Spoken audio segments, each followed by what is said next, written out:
हिंदुस्तानियों ने लगभग 250 वर्षों तक अंग्रेजों की गुलामी झेली। इस लंबे संघर्ष में न जाने कितने बच्चों, युवाओं और बुजुर्गों ने अपनी जान कुर्बान की। तब कहीं जाकर आज हम एक आजाद देश में सांस ले पा रहे हैं और आजादी के 75 साल पूरे होने पर अमृत महोत्सव मना सके हैं। लेकिन अंग्रेज शुरू से भारत में ताकतवर नहीं थे।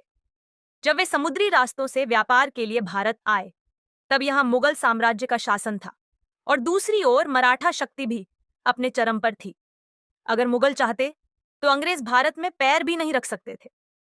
इतिहास बताता है कि 16वीं सदी के अंत में भारत दुनिया के सबसे समृद्ध देशों में से एक था।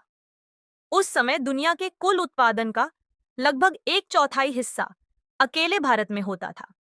इसी वजह से भारत को सोने की चिड़िया कहा जाता था। उसी दौर में भारत में सम्राट अकबर का शासन था, जिन्हें अपने समय का सबसे धनी शासक माना जाता है।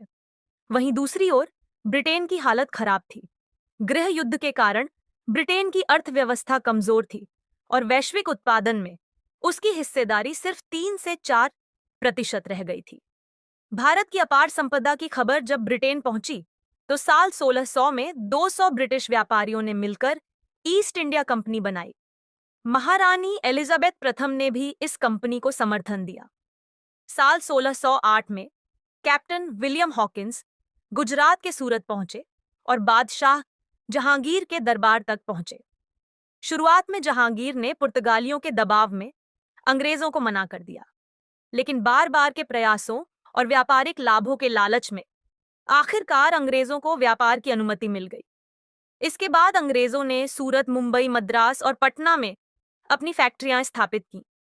शुरुआत में उन्होंने लोगों को रोजगार दिया, अच्छी तनख्वाह दी, जिससे कई भारतीय व्यापारी उनके साथ जुड़ गए।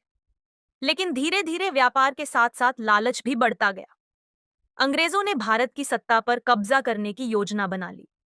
1686 में अंग्रेजों ने औरंगजेब के खिलाफ युद्ध छेड़ा, लेकिन इस युद्ध में उन्हें करारी हार मिली। तब उन्हें समझ आ गया कि वे मुगलों को सीधे युद्ध से नहीं हरा सकते। इसके बाद अंग्रेजों ने अपनाई एक खतरनाक नीति, डिवाइड एंड रूल, यानी फूट डालो और राज करो। 1707 में औरंगजेब की मृत्यु के बाद मुगल साम्राज्य में आंतरिक संघर्ष शुरू हो गया। कमजोर और अनुभवहीन शासकों ने अंग्रेजों को और ज्यादा मौके दे दिए। इसी बीच पर्शिया के आक्रमण और भारी लूट ने मुगलों को पूरी तरह कमजोर कर दिया। अब अंग्रेजों ने बंगाल की ओर रुख किया। प्लासी के युद्ध में नवाब सिराजुद्दौला की हार और फिर 1764 के बक्सर युद्ध में मुगल सम्राट शाह